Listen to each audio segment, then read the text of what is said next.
Bengali টিউশনে তোমাদের সকলকে স্বাগত। আমি শুভময়। আজ তোমাদের আমি এমন একজন লেখক, চিত্রকর এবং শিল্পী, তার সাহিত্যে তার সাথে তিনি একজন বড় মাপের ডিরেক্টর ছিলেন। তো আশা করি তোমরা বুঝতে পেরেছো আমরা কার সম্বন্ধে কথা বলছি। আমরা শ্রদ্ধেয় শ্রী সত্যজিৎ রায় সম্পর্কে আমরা কথা বলছি। সেই সত্যজিৎ রায়ের সম্বন্ধে বা তার জীবনী সম্পর্কে আজকে আমরা তোমাদের সাথে আলোচনা করব। দেখো, এর আগেও আমি অনেক লেখক সম্পর্কে আলোচনা করেছি তোমাদের সাথে। আজ আমরা সত্যজিৎ রায় সম্পর্কে সামান্য জেনে নেব। চলো তাহলে দীর্ঘায়িত না করে শুরু করছি। সত্যজিৎ রায় একাধারে ছিলেন একজন বিশিষ্ট সাহিত্যিক, তার সাথে তিনি একজন ছিলেন বিশিষ্ট চিত্রশিল্পী এবং তার সাথে সবচেয়ে বড় পরিচয়, তিনি ছিলেন একজন আন্তর্জাতিক খ্যাতিসম্পন্ন চলচ্চিত্রকার। অর্থাৎ তিনি বহু সিনেমায় ডিরেক্টরের কাজ করেছিলেন। সেই সত্যজিৎ রায় জন্মগ্রহণ করেছিলেন 1921 খ্রিস্টাব্দের 2 মে। তার জন্ম হয়েছিল ময়মনসিংহের মসুয়ায় এক জমিদার বংশে।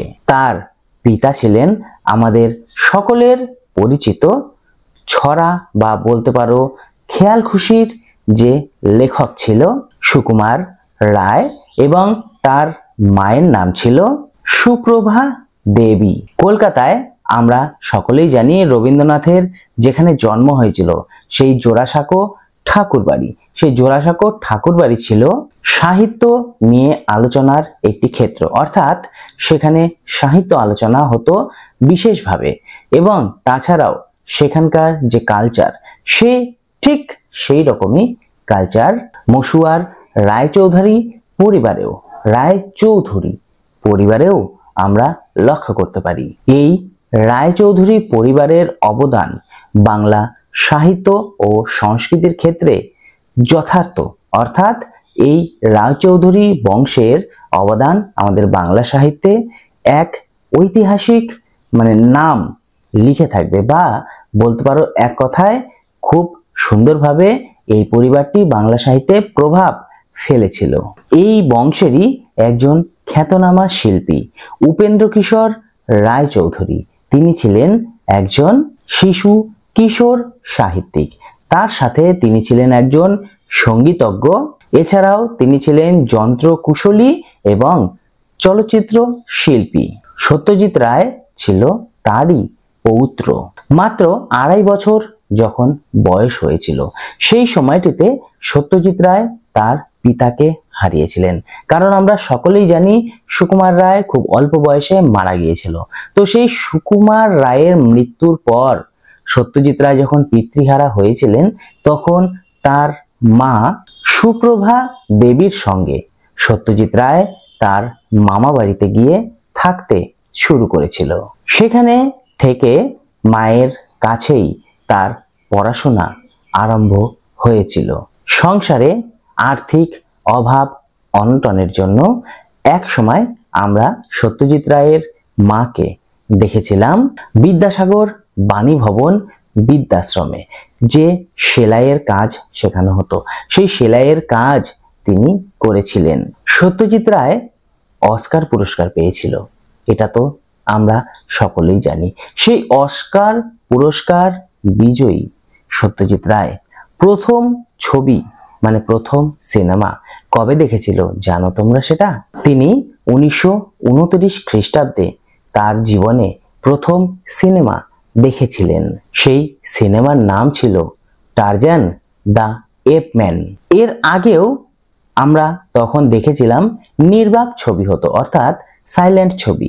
সেই সাইলেন্ট ছবি তিনি এর আগেও প্রচুর দেখেছিলেন। আর যেটা টারজান যেটি দেখেছিলেন সেটি ছিল সাউন্ড দিয়ে ছবি, এবং সাউন্ডলেস ছবি তিনি এর আগে প্রচুর দেখেছিলেন। তার মধ্যে কয়েকটি উল্লেখযোগ্য ছিল Ben Hur, count of Monte Cristo, thief of Baghdad, uncle Tom's cabin প্রভৃতির নাম উল্লেখযোগ্য। এগুলি তিনি সাইলেন্ট সিনেমা হিসাবেই দেখেছিলেন। 10 বছর বয়সে বালিগঞ্জে। এখনকার সময় হিসাব যদি ধরে নাও তাহলে ক্লাস 6। তো সেই ক্লাস 6-এ তিনি গিয়ে ভর্তি হয়েছিলেন। সেখান থেকে তিনি মেট্রিক পাস করেছিলেন, অর্থাৎ বালিগঞ্জ থেকে তিনি মেট্রিক পাস করেছিলেন এবং মেট্রিক পাস করার পর প্রেসিডেন্সি কলেজ থেকে তিনি অর্থনীতি বিষয় নিয়ে পড়াশোনা আরম্ভ করেছিলেন এবং 1938 খ্রিস্টাব্দে অর্থনীতিতে অনার্স নিয়েই তিনি সেখান থেকে বিএ পাস করেছিলেন। বাবা এবং ঠাকুরদার কাছ থেকেই বলতে পারো সত্যজিৎ রায় উত্তরাধিকার সূত্রেই এই শিল্প সাহিত্যের যে প্রতিভা, সেই প্রতিভা তিনি অর্জন করেছিলেন। তিনি যখন বাড়িতে থাকতেন, সেই বাড়িতে থাকাকালীন পাশ্চাত্য যে সমস্ত রেকর্ডের ক্যাসেট তার বাড়িতে মজুদ ছিল, সেই সমস্ত রেকর্ডগুলি শুনে শুনেই তিনি সঙ্গীতে অর্থাৎ পাশ্চাত্য সঙ্গীতে তিনি দীক্ষিত হয়ে পড়েছিলেন। দেখো, তিনি ছিলেন ব্রাহ্ম পরিবারের সন্তান।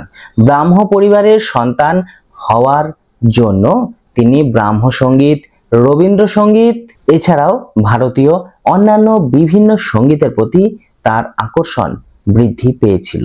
এছাড়াও ছবি আঁকা বা চিত্রশিল্পের যে চর্চা, সেই চর্চা ছোটবেলা থেকেই তার রক্তের মধ্যে ছিল এবং শুধু রক্ত বললে ভুল হবে, তার মর্মে মর্মে গাঁথা ছিল।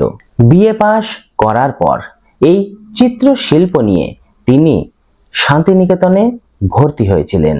কিন্তু সত্যজিৎ রায় ছিলেন কিছুটা আধুনিক মনস্কতার, তিনি ধারক ও বাহক ছিলেন। তিনি ওই পুরাতনকে ধরে রাখার পক্ষপাতী ছিলেন না, তিনি ছিলেন আধুনিক মনস্ক। তাই শান্তিনিকেতনের বিশ্বভারতীতে ভর্তি হলেও সেখানকার আদব কায়দা তার পছন্দ হয়নি, তাই তিনি সেই পড়াশোনা অর্ধেক পথে ছেড়ে আবার কলকাতায় ফিরে এসেছিলেন। 1940 খ্রিস্টাব্দে ব্রিটিশ বিজ্ঞাপন কোম্পানি ডি.জে. কিমার সংস্থায় জুনিয়র ভিজুয়ালাইজার হিসাবে তিনি প্রথম যোগদান করেছিলেন। এই সময়টিতেই তিনি সিগনেট প্রেস থেকে কিছু কিছু বই ছাপার কাজও করেছিলেন। ছোটদের পত্রিকা মৌচাকে তিনি প্রচ্ছদ তৈরি করতেন এবং তার বিভিন্ন আঁকা আমরা সেখানে দেখতে পেতাম। অক্ষর লিপিতেও সেই সময় তিনি যথেষ্ট দক্ষতা অর্জন করেছিলেন। পরবর্তীকালে অক্ষর লিপিতেই রোমান টাইপ সিরিজে তিনি যথেষ্ট দক্ষতার পরিচয় দিয়েছিলেন। মাত্র কয়েক বছরের মধ্যে দেখতে দেখতে তিনি এই বিজ্ঞাপন ব্যবস্থার সাথে যুক্ত ছিলেন বলে সেখানকার আর্ট ডিরেক্টরের পদে তিনি যোগদান করেছিলেন। তার প্রথম একটি সিনেমা ছিল, তার প্রথম চলচ্চিত্র বলতে পারো পথের পাঁচালী। সেই পথের পাঁচালী ভীষণভাবে হিট হওয়ার পরে বা সকলের মনে সেই পথের পাঁচালী গেঁথে যাওয়ার ফলে তার সেই পুরাতন চাকরিটা তিনি ছেড়ে দিয়েছিলেন। সত্যজিৎ রায়ের এই পরিচালিত যে পথের পাঁচালী সিনেমা ছিল, সেই পথের পাঁচালী সিনেমাটি প্রথম নিউ ইয়র্কে দেখানো হয়েছিল কত সালে বলতো? সেই সালটি ছিল 1955 খ্রিস্টাব্দের এপ্রিল মাসে। কলকাতাতেও সেই বছরই 26শে আগস্ট সিনেমাটি মুক্তি পেয়েছিল প্রেক্ষাঘরে। সেই সিনেমাটি অর্থাৎ পথের পাঁচালী সিনেমাটি সেই বছরই রাষ্ট্রপতির কাছ থেকে স্বর্ণ এবং রৌপ্য পদক অর্জন করেছিল।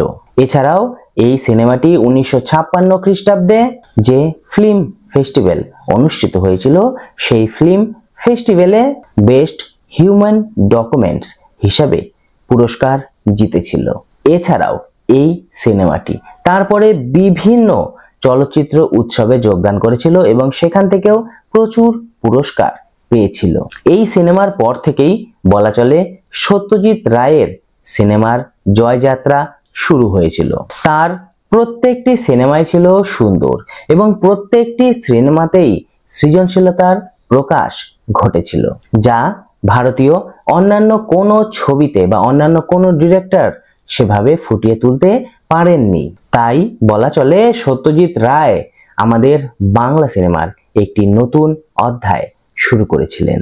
তার পরিচালিত অনেকগুলি উল্লেখযোগ্য ছবি রয়েছে। সেই ছবিগুলোর মধ্যে আমরা কয়েকটির নাম বলবো। দেখো, প্রথমেই আমরা বলতে হবে অপরাজিতার কথা। এছাড়াও অপুর সংসার, জলসাঘর, কাঞ্চনজঙ্ঘা, অভিযান, মহানগর, চারুলতা, শাখা প্রশাখা প্রভৃতি উল্লেখযোগ্য। 1977 খ্রিস্টাব্দে তিনি একটি প্রথম হিন্দি ছবির পরিচালনা করেছিলেন। সেই হিন্দি ছবিটির নাম ছিল শতরঞ্জ কি খিলাড়ি। 1960 খ্রিস্টাব্দে কবি সুভাষ মুখোপাধ্যায় এর সঙ্গে সত্যজিৎ রায় তার পিতামহ ও পিতার প্রিয় যে পত্রিকা ছিল সন্দেশ, সেই সন্দেশ পত্রিকাকে নতুনভাবে সম্পাদনার কাজ ধরেছিলেন। সম্পাদনা ও অলঙ্করণের পাশাপাশি তিনি নতুনভাবেও নতুন প্রচ্ছদ রচনা করতে শুরু করেছিলেন। এইভাবেই আমরা একে একে সৃষ্টি হতে দেখেছিলাম ফেলুদা, তপসে, জটায়ু, প্রফেসর শঙ্কুর মতো চরিত্রগুলোকে। লিওরের ছড়া অবলম্বন করে তিনি লিখেছিলেন পাপাঙ্গুল। এছাড়াও 1969 খ্রিস্টাব্দে তিনি বাদশাহী আংটি প্রকাশিত করেছিলেন। 1991 খ্রিস্টাব্দে নয়না রহস্য তার শেষ বই প্রকাশনা তিনি করেছিলেন। সাহিত্যের জগতে সত্যজিৎ রায় তাই খুব অল্প দিনের মধ্যেই বিশেষ খ্যাতি লাভ করেছিলেন। তার রচিত উল্লেখযোগ্য কয়েকটি বইয়ের নাম হলো প্রফেসর শঙ্কুর কাণ্ড কারখানা, সোনার কেল্লা, বাক্স রহস্য, জয় বাবা ফেলুনাথ, গোরস্থারে সাবধান, যত কাণ্ড কাঠমান্ডুতে, তারিণী খুড়োর কীর্তিকলাপ, দার্জিলিং জমজমাট প্রভৃতি উল্লেখযোগ্য। 1967 খ্রিস্টাব্দে প্রফেসর শঙ্কু এই যে গল্পটি তিনি লিখেছিলেন, সেই গল্পটি একাডেমি পুরস্কার অর্জন করেছিল। এছাড়াও তিনি তো অস্কার পুরস্কার পেয়েছিলেন, এটা আমরা এর আগেও বলেছি। চলচ্চিত্রকার হিসাবে সত্যজিৎ রায় দেশে এবং বিদেশে বিভিন্ন কলেজ বিশ্ববিদ্যালয় থেকে বিভিন্ন পুরস্কার জিতেছিলেন। এছাড়াও তিনি ডিলিট উপাধি পেয়েছিলেন। এছাড়াও ভারত সরকার তাকে ভারত রত্ন উপাধিতে ভূষিত করেছিলেন। ফরাসি প্রেসিডেন্ট ফ্রাঁসোয়া মিত্তর যখন কলকাতায় এসেছিলেন, তখন ফ্রান্সের সর্বোচ্চ সম্মান সেই স্বর্ণপদক সত্যজিৎ রায়কে তিনি প্রদান করেছিলেন। 1992 খ্রিস্টাব্দে 23 এপ্রিল সত্যজিৎ রায় আমাদের সকলকে ছেড়ে পরলোক গমন করেছিলেন। দেখো, সত্যজিৎ রায় সম্পর্কে অনেক কথাই বললাম। এর পরবর্তীতে আমরা অন্য কোনো লেখক সম্পর্কে নতুন কোনো ভিডিও নিয়ে তোমাদের সামনে হাজির হব। আজ তাহলে এটুকুই।